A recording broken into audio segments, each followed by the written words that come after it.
تخيل ان عندهم في ايطاليا كنكه زينا.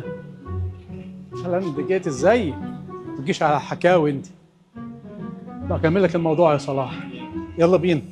احنا اتربينا من صغرنا على الكنكه الجميله دي، بس في ايطاليا الكنكه اسمها موكا بوت. عارفه انها تراث واساس البن عندهم من زمن الزمن. يعني لو عايزه تعملي بن اصيل ومظبوط في ايطاليا تستخدمي الموكا بوت. تعالي بقى اوريك ازاي نعملها. بنستخدم بن بيرو من مصر. نفتحها كده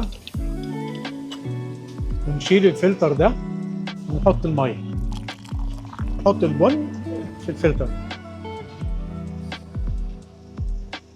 نسويها، وبعد كده نحطها على نار مش هاديه قوي ومش عاليه قوي. صلاح ممكن بعد اذنك تعمل لنا دي؟ شكرا يا صلاح. نصب بقى. جربي كده.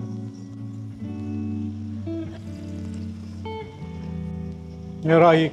ممتازه صح؟ تحبي تجربي نوع مختلف من ناظم المره الجايه؟ قول لهم بقى يكتبوا في التعليقات تحبوا نجرب ايه المره الجايه.